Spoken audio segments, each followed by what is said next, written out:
তিনি যাইতেছেন, এমন সময় তাহার দাসেরা তাহার নিকটে আসিয়া বলিল, আপনার বালকটি বাঁচিল। তখন তিনি তাহাদিগকে জিজ্ঞাসা করিলেন, কোন ঘটিকায় তাহার উপশম আরম্ভ হইয়াছিল? তারা তাহাকে কহিল, কল্ল সপ্তম ঘটিকার সময় তাহার জ্বর ছাড়িয়া গিয়াছে। তাহাদের পিতা বুঝিলেন যীশু সেই ঘটিকায় তাহাকে বলিয়াছিলেন তার পুত্র বাঁচিল, আর তিনি আপনি ও তার সমস্ত পরিবার বিশ্বাস করিলেন। Hallelujah, hallelujah, hallelujah. আমরা জানি যে আমাদের আগামী 24শে ডিসেম্বর ব্যাপটিজম আছে, তাই তো? ব্যাপটিজম আছে, তাই তো? এখানে কতজন আছে হাত উঁচু করে একটু দেখি ব্যাপটিজম নেওয়ার মতো? 1 2 3 4 5 6 7 8, চল হালেলুয়া। 9 জন, চল হালেলুয়া।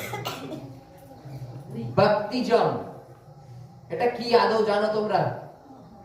হালেলুয়া, এটা জানতে হবে। বাইবেলে লেখা আছে এই ব্যক্তির সন্তান সুস্থ হলো, হওয়ার পরে তারা তার পরিবার মিলে প্রভুকে বিশ্বাস করলো। তার পরিবার সুস্থ হওয়ার পরে। হালেলুয়া। যদি সুস্থ না হতো, যদি সুস্থ না হতো তারা বিশ্বাস করতো না, তাই তো? হালেলুয়া। আজকে হয়তো আমরা এখানে অনেকে এসেছি কোনো কিছু রোগ ব্যাধি সমস্যা নিয়ে, হতেই পারে সমস্যা নিয়ে এসেছি। যদি যিশু সুস্থ করে তাহলে আমি আর আমার পরিবার তোমাকে গ্রহণ করব, আর যদি সুস্থ না করে আমি আমার পরিবার তোমাকে গ্রহণ করব না। এরকম একটা ব্যাপার থাকে নাকি? চলো হালেলুয়া, হালেলুয়া। এখন যদি এই ব্যক্তির দৃষ্টান্তটাকে দেখি, বাইবেলে লেখা আছে এই ব্যক্তির সন্তান জ্বর ছিল, এবং এখনকার দিনে সাইকেল মোবাইল অনেক কিছু আছে अवेलेबल, কিন্তু আগেকার দিনে এক গ্রাম থেকে আরেক গ্রামে যেতে গেলে হেঁটে চলে যেতে হতো। সে হয়তো শুনেছে, মনে করো বারাসাতে রয়েছে যীশু খ্রিস্ট, এখান থেকে বারাসাতে হেঁটে চলে যেত, হয়তো যেতে একদিন লাগলো আবার আসতে লাগলো একদিন, এরকম হতো। দিনের দিন গিয়ে দিনে দিন আসা যেত না, কারণ সন্ধ্যের পরে বেরোতো না কেউ। দিনের বেলায় যাওয়া আসা হতো, সন্ধ্যের পরে বিভিন্ন হিংস্র প্রাণী থাকতো, আর ডাকাতদের ভয় ছিল, লুটপাটের ভয়। ওর জন্য আজকে গিয়ে কালকে আসতে হতো। তা যখন তিনি রিটার্ন আসছেন, কিছু লোক বলছে তোমার ছেলে বেঁচে গেছে, মানে এই এই এদের বাড়িতে কিছু লোক যাচ্ছে আর ওখান থেকে সে রিটার্ন করছে।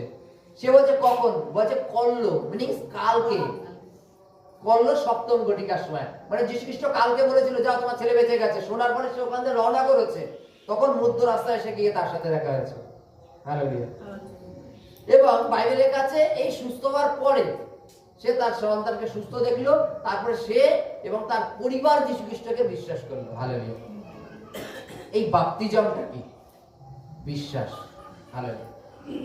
মনে করো তার সন্তান সুস্থ হয়েছে বলে সে তো প্রভুকে গ্রহণ করেছে, আর আমাদের সন্তান সুস্থ যদি না হয় বা আমি যদি সুস্থ না হয় আমি প্রভুকে বিশ্বাস করব না, এটা না।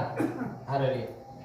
বাইবেলে খানিকক্ষণ আগে যে মরিয়মের বিষয়টা বললাম, বাইবেলের কাছে ত্রাণকর্তার জন্ম দেয়া। ত্রাণকর্তা কে? হালেলুয়া। এখনকার দিনে নামের কোনো অর্থ হয় না, জানো? যে কোনো নাম যখন তখন যে কেউ রাখতে পারে। বাড়িতে একটা সন্তান হলো, সন্তানের নাম যা খুশি রাখলো, রাখতেই পারে। যখন যে সিরিয়াল চলে তার উপর ভিত্তি করে, যখন যে শাড়ি ওঠে সেই শাড়ির উপরে ভিত্তি করে নাম রাখে বাচ্চা কাচ্চা। কিন্তু আগেকার দিনে নামের অর্থ থাকতো। হালেলুয়া। যিশু কথার অর্থ হচ্ছে ত্রাণকর্তা।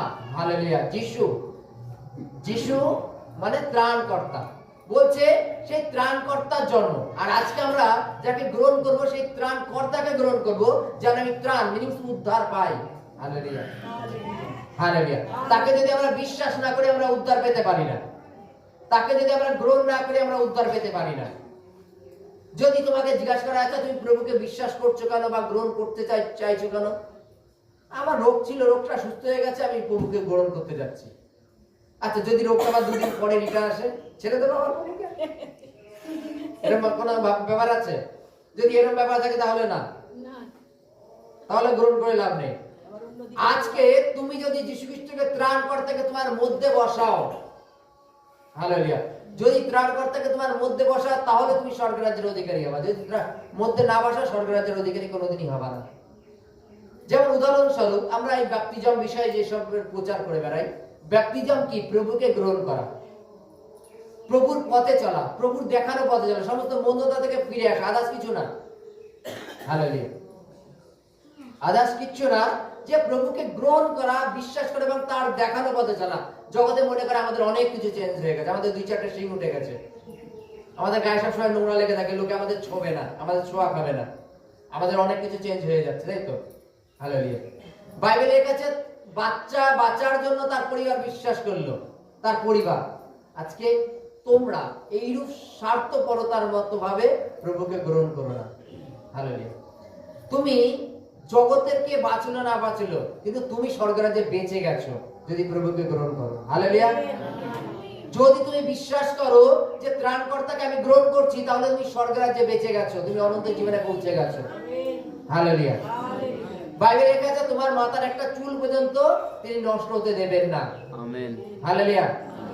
হালেলুয়া।